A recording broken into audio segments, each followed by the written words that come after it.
Hello everyone and welcome to Geo Week Recap. I'm your host here to keep you fully informed and updated on the major geopolitical events of last week. We will break down everything you need to know to ensure you stay ahead and informed. Let's get started with the first news of this week. Donald Trump has stated that the United States want Greenland. He said the US prefer to make a deal but warned that if Trump fails, it will pursue the goal the hard way. I would like to make a deal, the easy way, but if we don't do it the easy way, we're going to do it the hard way. In response to the pursued threat, Denmark Prime Minister reportedly ordered forces to adopt a shoot first, ask later posture against any hostile action. The European Union backed Denmark diplomatically, while also addressing US concern over possible Russian and Chinese security threats in Arctic region. European countries then sent troops to Greenland. Officially, these are the routine NATO exercises, but the timing sends the clear message of European unity. Recently, Trump says he may punish countries with the tariff if they don't back US controlling Greenland. I will keep you updated on the Greenland topic. Now let's move on to the Iranian protest. Protest in Iran began on the December 28, driven by the struggling economy, high inflation, and the collapse of the national currency. The government responded by cutting internet and phone services to limit the coordination among the protesters. Iranian authorities accused the United States and Israel of fueling the unrest. At the same time, counter-protests also emerged in the several cities, with a group publicly showing support for Iran's Islamic regime. Over the time, the anti-government protests became too slow due to the strong state action and the absence of the clear leader to unite the movement. During the unrest, US President Donald Trump said the US was watching closely and hinted at possible support. Though US statement later became softer, Iran's supreme leader Al-Khamenei has acknowledged that the thousands were killed during the recent protests.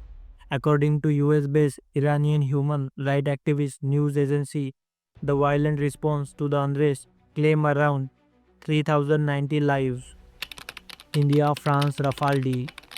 India has cleared a major defense deal worth around 40 billion US to acquire 114 Rafale fighter jets from France. The key highlight of this agreement is that around 80% of Rafale aircraft will be manufactured in India.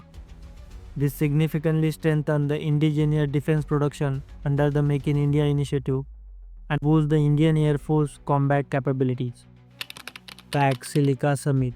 On December 11, 2025, the US Department of State announced the first ever PAC Silica Summit and plans to sign the PAC Silica Declaration. The department is described PAC Silica as its flagship initiative focused on artificial intelligence and supply chain security. The United States welcomed UAE as the ninth signatory. Other members include Australia, Israel, Japan, Republic of Korea, Qatar, Singapore, and the United Kingdom. India is expected to join next month.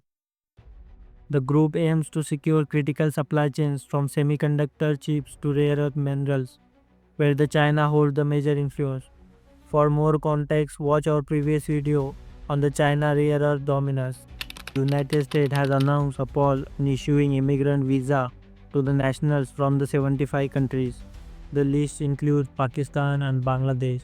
US officials cited concern over the possible misuse of public welfare benefits as the main reason. Authorities say the move is temporary, but no timelines has been shared for when visa processing may resume. Last and final update from this week.